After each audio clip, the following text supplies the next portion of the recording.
جی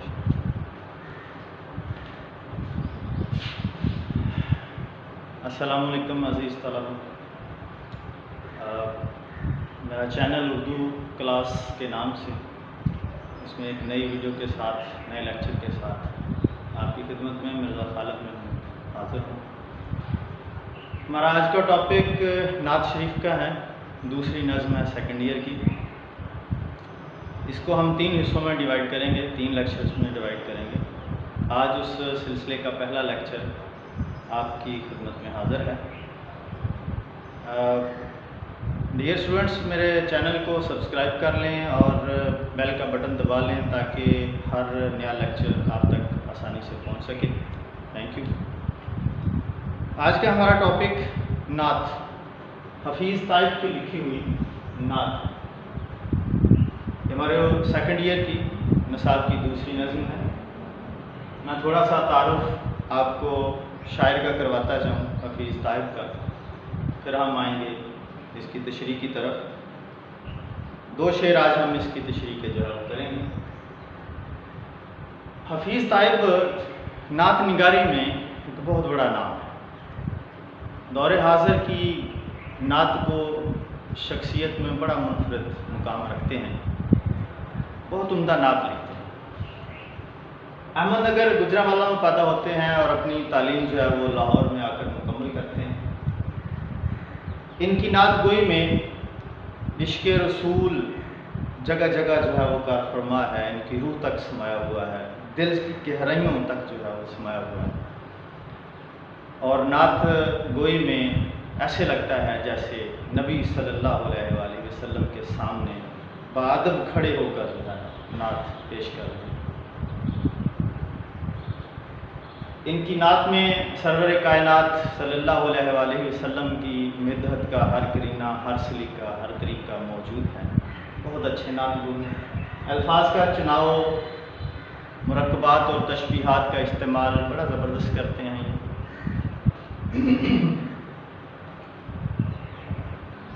ان کی نعت گوئی کی ایک اور خوبی یہ ہے کہ نعت گوئی میں مبالغے سے احتراز کرتے ہیں، مبالغے سے کام نہیں لیتے، جو کہتے ہیں دل سے کہتے ہیں، اور اس میں مبالغہ نظر نہیں آتا، حقیقت نظر آتی ہے۔ اور ویسے بھی نعت گوئی میں مبالغہ کم ہی ہوتا ہے، حقیقت ہے۔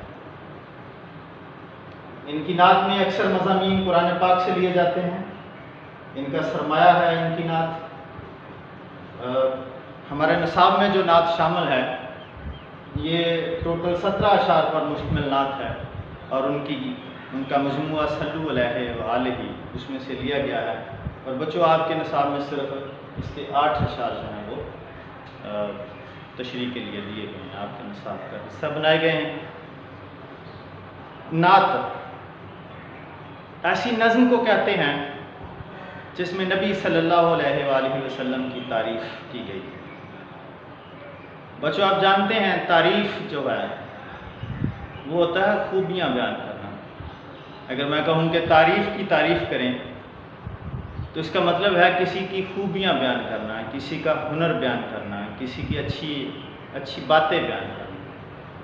تو گویا نعت اس نظم کو کہیں گے ہم جس میں نبی صلی اللہ علیہ وآلہ وسلم کی ذات بابرکات کی صرف تعریف فرمائی گئی ہو، کی گئی ہو، وہ نعت کے زمرے میں آتا ہے۔ یہ نعت ہمارے ادب میں عربی زبان سے آتی ہے، بہت پرانی صنف سخن ہے۔ اگر دیکھا جائے تو تاریخ اگر دیکھا جائے تو نبی صلی اللہ علیہ وآلہ وسلم کے دور میں سب سے پہلے جو نعت گو شاعر گزرے ہیں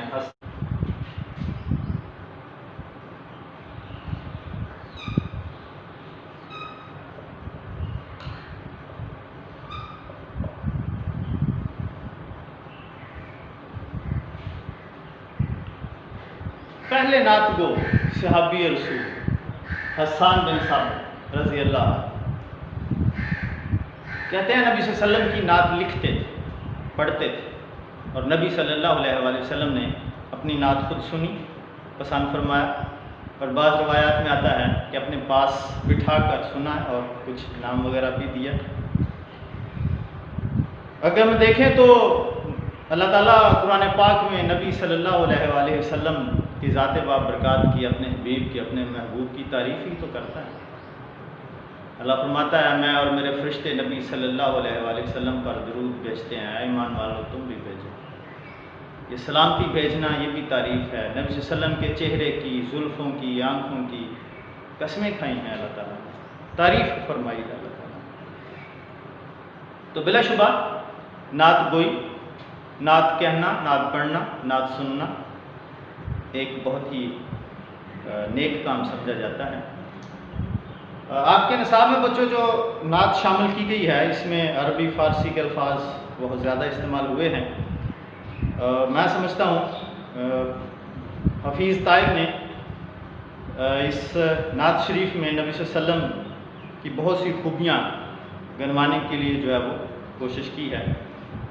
یہ پہلا شعر دیکھیے گا، حسن یوسف دم عیسیٰ ید بیضہ داری، آنچے خوباں ہما دارند تو تنہا داری۔ اللہ تعالیٰ نے اپنے انبیاء کرام کو 1,24,000 پیغمبر رسولوں کو معجزات سے نوازا، کسی کو حسن عطا کر دیا، کسی کو چمکتا ہوا ہاتھ عطا کر دیا، کسی کو قوم بإذن اللہ کہنے کا حکم دے دیا، کسی کو مردوں کو زندہ کرنے کا کہا، کسی کو کچھ کہا، کسی کو کچھ دیا۔ لیکن جب اپنے حبیب کی باری آتی ہے تو دنیا جہان کی خوبیاں ایک ذات میں اکٹھی کر دی جاتی ہیں۔ اللہ تعالیٰ نے اپنے حبیب کو ان تمام خوبیوں سے نواز دیا۔ ہماری اوقات نہیں ہوتی، ہمارا علم، ہمارا نالج، ہماری عقل، ہمارا ذہن اس قابل نہیں ہوتا کہ ہم اس ذات بابرکات کی تعریف کر سکیں، لیکن پھر بھی شاعر حضرات اور ہم لوگ اپنی اپنی عشق کے مطابق، اپنی اپنی بساط کے مطابق اس میں اپنا حصہ ڈالتے رہتے ہیں۔ تو آپ کے نصاب میں بچوں جو نعت شامل کی گئی ہے حفیظ طائب کی صلو علیہ وآلہ ہی ان کا مجموعہ ہے، اس میں سے لی گئی ہے۔ آج ہم اس کے پہلے 2 شعر جو ہیں، یہ میں نے تھوڑی سی تمہید آپ کے سامنے باندھی ہے، پہلے 2 شعر ہم اس کی آج تشریح کے لیے دیکھیں گے۔ پہلا شعر دیکھیے گا، خوش خصالو خوش خیالو خوش خبر خیر البشر، خوش نیادو خوش نہادو خوش نظر خیر البشر۔ اور دوسرا شعر ہے، دل نواز ہو دل پذیرو دل نشینو دل کشا، چارہ ساز ہو چارہ کار ہو چارہ گر خیر البشر۔ یہ پہلے 2 شعر ہیں۔ مشکل الفاظ کے معنی میں نے آپ کے سامنے لکھ دیے ہیں، یہ ذرا ایک دفعہ دیکھ لیجئے گا۔ خوش خصال، اچھی عادات والے، خصال خصلت کی جمع ہے، عادتیں۔ خوش خیال، عمدہ خیالات کے مالک۔ خوش خبر، اچھی خبر دینے والے، اچھی اچھی باتیں بتانے والے، جنت کی بشارت دینے والے، خوشخبری دینے والے۔ خوش نژاد، عمدہ خاندان والے، اچھے خاندان والے، اچھے حسب نسب والے۔ خوش نہاد، ہنس مکھ، ہنستے رہنا، مسکراتے رہنا۔ خوش نظر، اچھی نظر والے، اچھے نگران، اچھے محافظ۔ دل نواز، دلوں کو تسلی دینے والے۔ دل پذیر، دلوں کو پسندیدہ، دلوں کو پسند آنے والے۔ دل نشین، دلوں میں بیٹھ جانے والے۔ دل کشا، دلوں کو روشن کرنے والے۔ چارہ ساز، کام بنانے والے۔ چارہ کار، کام درست کرنے والے۔ چارہ گر، مشکل آسان کرنے والے۔ اور خیر البشر، سب سے بہترین انسان۔ بچوں اگر آپ دیکھیں تو یہ دل پذیر، دل نواز ہو دل پذیر ہو دل نشین ہو دل کشا، یہ تقریباً ملتے جلتے ہیں۔ دلوں پر مطلب دلوں پر حکمرانی کرنے والے، مترادفات میں آ جاتا ہے۔ اسی طرح چارہ ساز، چارہ کار، چارہ گر یہ بھی تقریباً مترادفات میں آتا ہے، مطلب بگڑے کام بنانے والے، انسانیت کی مدد کرنے والے، لوگوں کے کام آنے والے۔ اب دیکھتے ہیں اس کی تشریح کی طرف آتے ہیں۔ پہلا شعر دیکھیے گا، خوش خصالو خوش خیالو خیر البشر، خوش خبر خیر البشر، خوش نیادو خوش نہادو خوش نظر خیر البشر۔ نبی صلی اللہ علیہ وسلم کے عادات، آپ کے اخلاق، حسن اخلاق کے مالک، اچھی عادات کے مالک، اچھے خیالات کے مالک، خوشخبری دینے والے، اچھی اچھی باتیں بتانے والے۔ نبی صلی اللہ علیہ وسلم کی عادات ایسی ہیں کہ کبھی کسی سے زیادتی نہیں کی، کبھی کسی کا برا نہیں سوچا، کبھی کسی کو تنگ نہیں کیا، کبھی کسی سے برائی کا نہیں سوچا۔ خوش خیال ہیں، ہمیشہ اچھے خیالات رکھے ہیں، دوسروں کے خلاف کبھی برا خیال ذہن میں نہیں لائے، دوسروں کے خلاف کبھی غلط خیال نہیں لائے، دوسروں کا کبھی برا نہیں سوچا، ہمیشہ سب کا اچھا سوچا۔ صرف مسلمانوں کا نہیں، کافروں کے بارے میں بھی اچھا سوچتے۔ خوشخبر، اچھی خبر دینے والے، اچھی اچھی باتیں بتانے والے، ہمیشہ خوشی کی بات کرتے، ہمیشہ خوشخبری دیتے۔ خیر البشر بہترین انسان ہے، تمام انسانوں میں سے افضل ترین انسان، خوش نژاد، اچھے خاندان والے۔ نبی صلی اللہ علیہ وآلہ وسلم کا خاندان مبارک، اس وقت عرب میں لوگ قبیلوں کی صورت میں رہتے تھے، اور وہاں پہ بہت سے قبائل آباد تھے۔ تمام قبیلوں میں سے افضل قبیلہ نبی صلی اللہ علیہ وآلہ وسلم کا قبیلہ بنو ہاشم کا قبیلہ سمجھا جاتا ہے، اور اس قبیلے میں جتنے خاندان بستے تھے ان میں تمام میں جو ہے اس قبیلہ جو بنو قریش کا قبیلہ تھا اس میں جتنے بھی خاندان بستے تھے تمام میں بنو ہاشم کا خاندان جو تھا وہ سب سے افضل، لوگ عزت کرتے تھے آپ کے خاندان کی، آپ کا حسب نسب جو تھا وہ ایسا تھا، آپ کا حسب نسب ایسا تھا کہ تمام قبیلوں کے لوگ آپ کے خاندان کی عزت کرتے، آپ کی عزت کرتے۔ خوش نژاد، اچھے خاندان والے، خوش نہاد، ہنس مکھ ہیں، مسکراتے رہتے ہیں، کبھی چہرے پر سلوٹ نظر نہیں آئی، کبھی چہرے پر غصے کے اور اس طرح کے تاثرات بہت کم ہیں، ہمیشہ ہلکا ہلکا مسکراتے رہتے۔ کہتے ہیں نبی صلی اللہ علیہ وسلم کھل کر نہیں مسکراتے، کھل کر نہیں مسکراتے تھے، کبھی کھلکھلا کے نہیں ہنستے تھے، لیکن چہرے پر اتنی مسکراہٹ ہوتی تھی کہ دیکھنے والا جو ہے آپ کا عاشق ہو جاتا ہے، آپ پر ایمان لے آتے ہیں۔ خوش نظر، اچھی نظر کے مالک۔ نعوذ باللہ مکے کے جو کافر تھے وہ کہتے تھے اس محمد کے سامنے نہ جائیں، یہ جس کی طرف دیکھ لیتے ہیں وہ جادو کر دیتے ہیں۔ تو اچھی نظر کے مالک ہیں، جس کی طرف دیکھ لیتے ہیں اس کا جو ہے وہ ایمان بدل جاتا ہے، اس کا ایمان اللہ تعالیٰ پر پختہ ہو جاتا ہے۔ خیر البشر ہیں، بہترین انسان ہیں، ہماری اس سے بحث نہیں ہے وہ انسان ہیں یا خیر بشر ہیں یا نور ہیں، اس سے ہماری بحث نہیں ہے، ہم صرف تشریح کی حد تک رہیں گے بچوں، تو صرف تشریح کی حد تک ہے۔ خیر البشر حفیظ کہتے ہیں بہترین انسان، دل نوازو، دل پذیرو، دل نشینو، دل کشا۔ اب یہ جو پہلا شعر ہم نے لکھا ہے، خوش خزالو، خوش خیالو، خوش نظر، خوش خبر، خیر البشر، اس میں ذرا دیکھیے گا حوالے کے طور پر اگر آپ شعر اس میں لکھنا چاہتے ہیں تو یہ میں نے آپ کے سامنے چند اشعار نام لکھے ہیں۔ خوشبو ہے دو عالم میں تیری یا گل چیدہ، یہ حفیظ صاحب بھی کی ایک نظم کا جو ہے وہ شعر ہے۔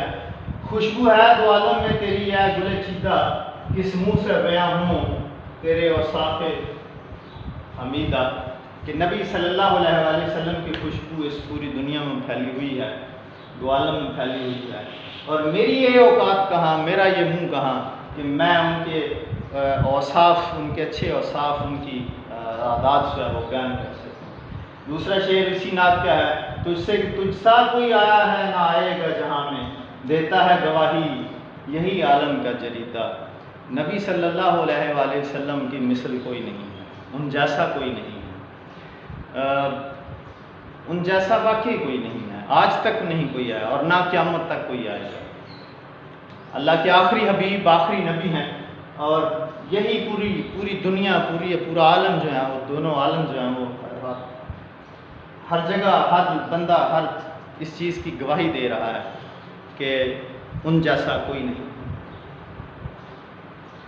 وہ نبیوں میں رحمت لقب پانے والا، مراد غریبوں کی بر لانے والا، مصیبت میں غیروں کے کام آنے والا، وہ اپنے پرائے کا غم کھانے والا، فقیروں کا ملجا، ضعیفوں کا ماوا، یتیموں کا والی، غلاموں کا مولا۔